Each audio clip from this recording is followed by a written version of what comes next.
What this campaign and our political revolution is about is saying that there is something profoundly wrong in this country.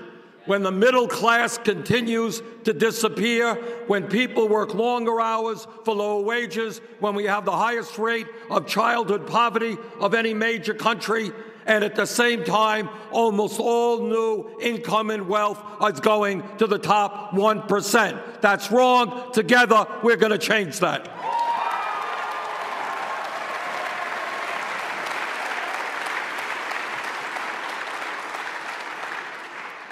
What we have now is a rigged economy attached to a corrupt campaign finance system.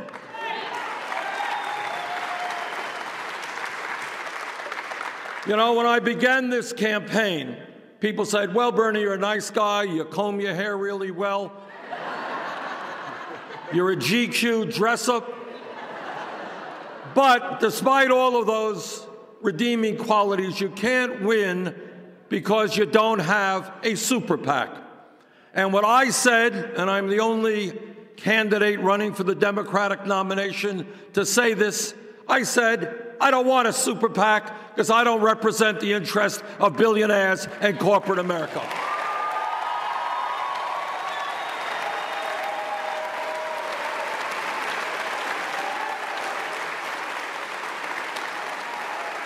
So what we did, and to be very honest with you, it has blown me away. What we have done is gone out to the middle class and working families of this country and said, we need fundamental changes in our economy, in our political life, in our criminal justice system, in immigration, and I'm going to fight for that, but I need your help. And you know what's happened over the last 8.5 months?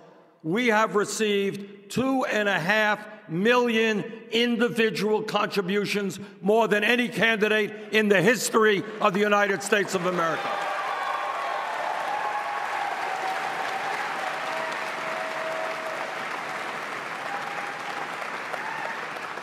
So we have already accomplished an important part of the political revolution, and we've shown the establishment that you can run a strong and, I believe, winning campaign without being dependent upon millionaires and billionaires. Working people can do it.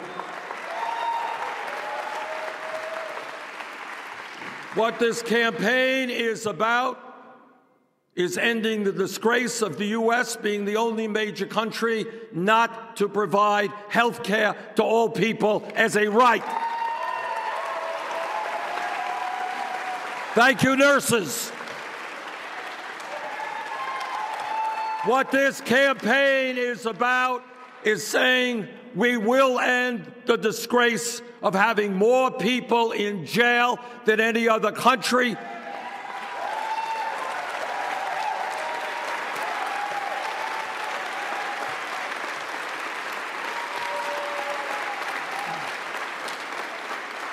And those people incarcerated, as everyone knows, are disproportionately Black and Latino and Native American.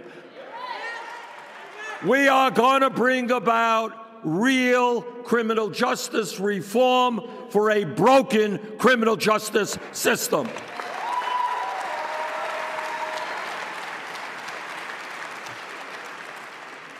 And what we are also going to do is to tell Alexis and her family that they no longer have to live in the shadows. We're going to pass comprehensive immigration reform and a path towards citizenship for 11 million undocumented.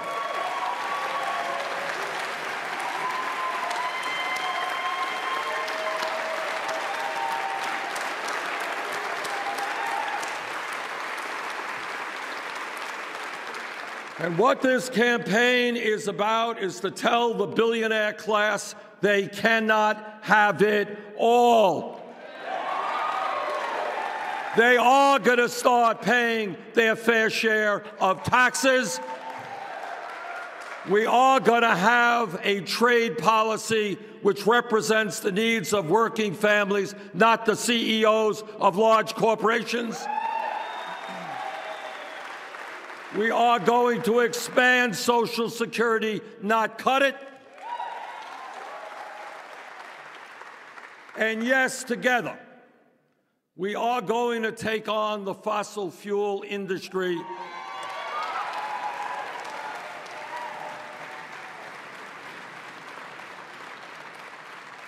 And we are going to transform our energy system away from fossil fuel, away from the Bakken pipeline, away from Keystone Pipeline, into energy efficiency and sustainable energy. Thank you very much.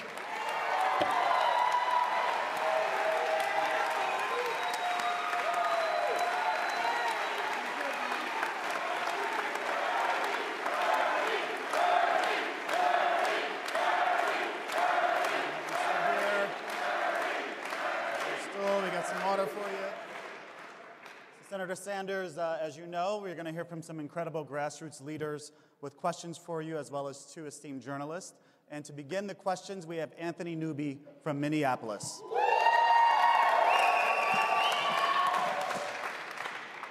Hello, Senator Sanders. My name is Anthony Newby. I'm from Minneapolis, Minnesota, in a group called Knock.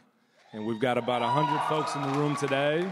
We want to thank you so much for coming. I want to first start by saying welcome to the Midwest, welcome to Iowa, and thank you. I have not decided who I'm voting for yet, but I want to thank you for being a candidate who's been the most unapologetic in my lifetime on taking on corporate interests, and I want to thank you for that.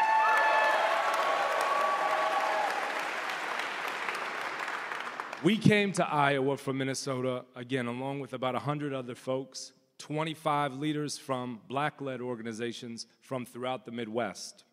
We came for a few reasons. Number one, to develop a long-term racial justice strategy. We know that the Midwest has some of the most glaring disparities in the country. We need to put together a long-term plan.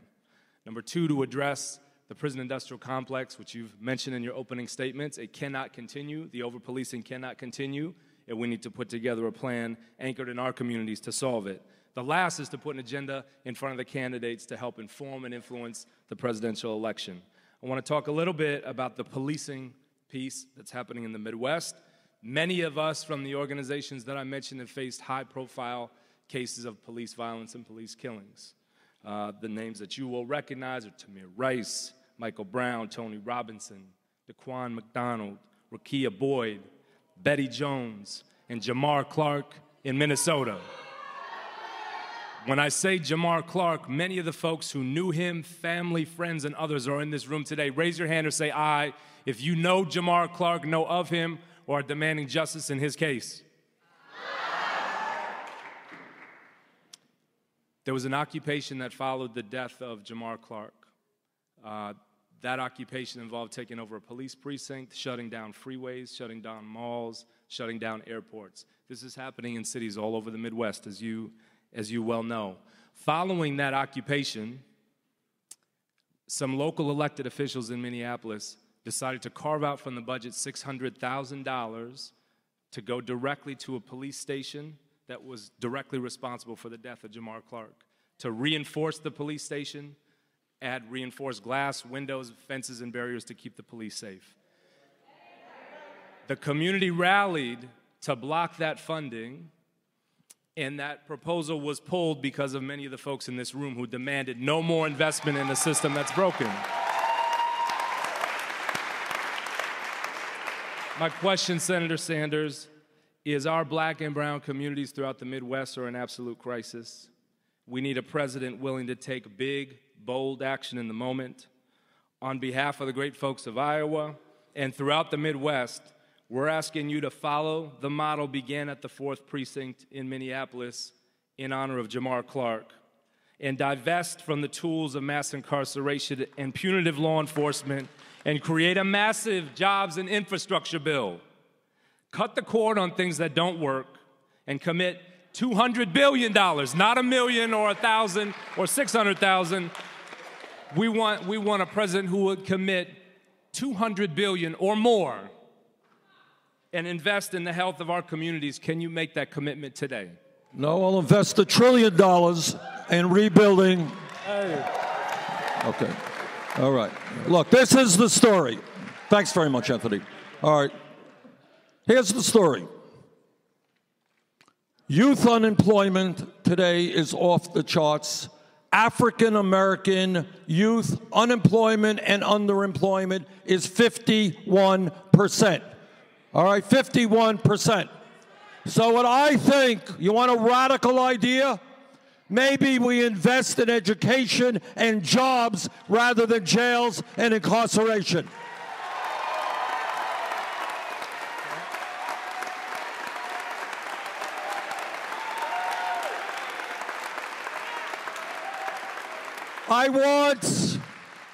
Here's another radical idea. Instead of having more people in jail than any other country, how about having the best educated workforce in the world?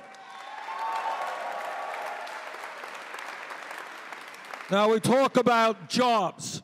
Real unemployment in this country is not 5%, it's close to 10%. Youth unemployment off the charts. I have introduced legislation and will make happen as president a $1 trillion investment over a 5-year period to rebuild our crumbling infrastructure.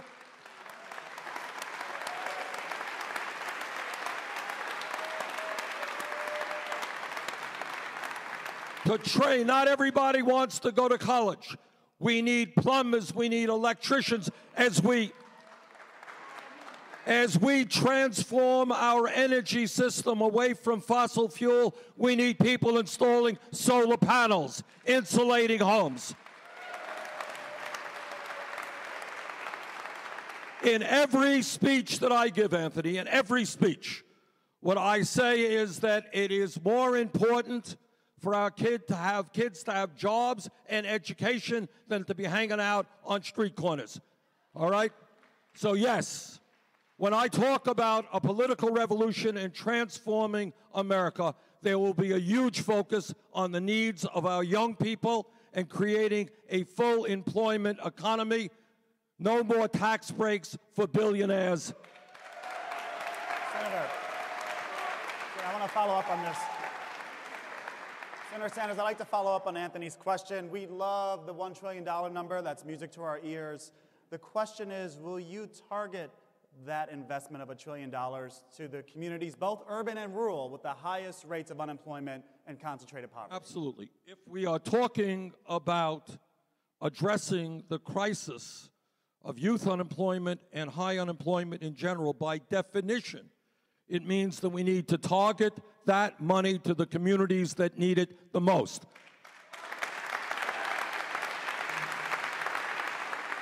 And it is not just, I think rebuilding our infrastructure, hiring teachers rather than firing teachers, but also helping small and medium-sized businesses in the minority communities who are more likely to hire minority kids is a priority as well. Thank you. Next, Senator, we're going to hear from Angela McCall from St. Louis. Angela.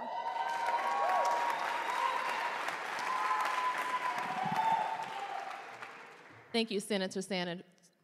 Hello, I'm Angela McCall, and I'm from St. Louis, Missouri.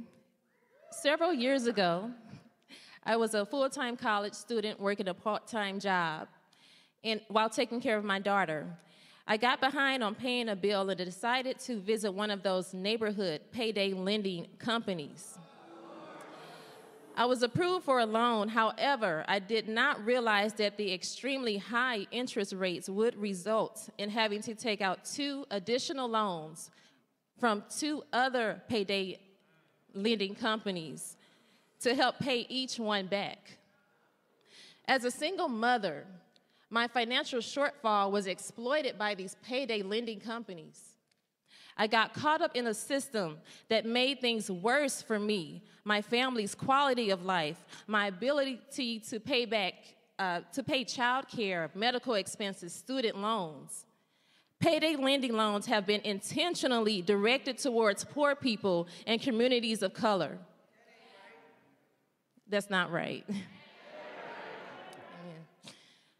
There is a need to bring relief to these communities.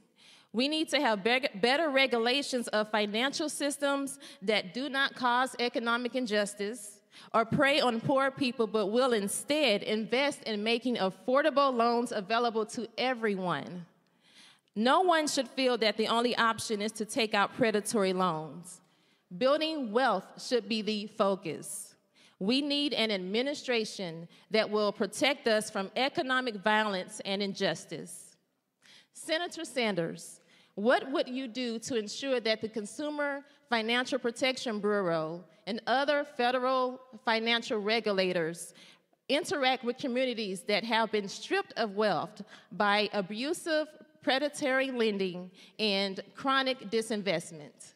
Thank you very much, Angela.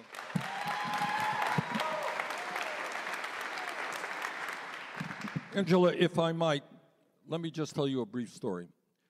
About 2 months ago, I went to a community in Baltimore, largely African American and extremely poor. Unemployment about 50%, most of the buildings shuttered up. And you know what was amazing? In fact, that was the community where Freddie Gray came from. And what was amazing when you go into that community is you cannot find a grocery store.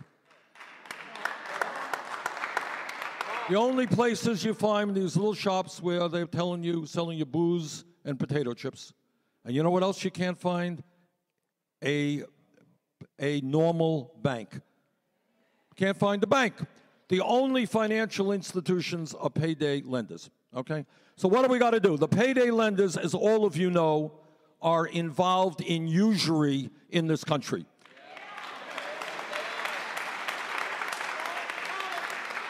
And anybody who studies religion, whether it's Christianity, whether it's Islam, whether it's Judaism, anyone knows anything, is in all cases, usury is regarded as a sin.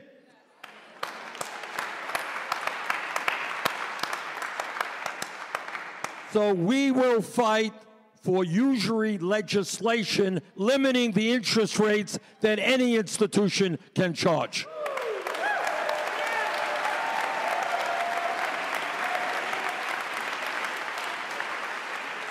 And this is not just the horrific behavior of the payday lenders. Some of you are paying off on credit cards 15, 20%, right? All right, so we're going to deal with that. Second of all, 24%? Okay, second of all, we need to break up the huge financial institutions on Wall Street.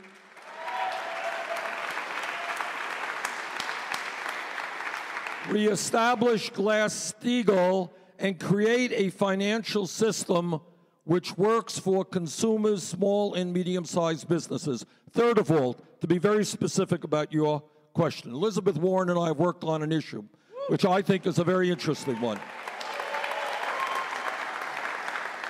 If you are living in a low-income community, and if there are no normal banking outlets in your community, you know what I think the alternative is? Not payday lenders. I think we've got to get rid of them. The alternative is to say to the United States Postal Service, which has offices in almost every community in America, that we will use the Postal Service to get involved in basic banking services.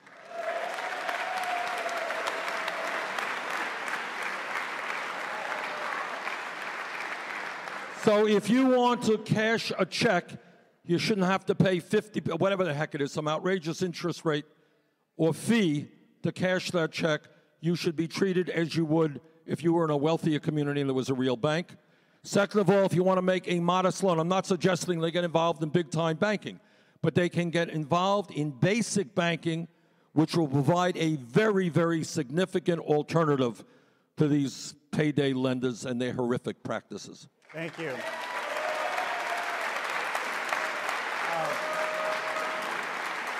Thank you, Senator. Thank you, Senator. And I appreciate the particular name dropping of Senator Warren. We happen to share the last name. I think we're related. So I appreciate that. We're going to hear next from Rekha Basu. She has 2 questions for you. Give Rekha some love from the Des Moines Register, everybody.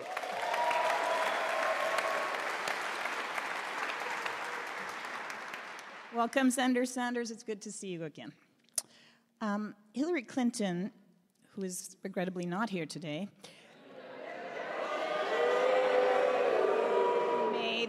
made the claim yesterday that when President Obama wrote his op-ed about not being able to support someone who doesn't back his gun control measures, he was referring to you.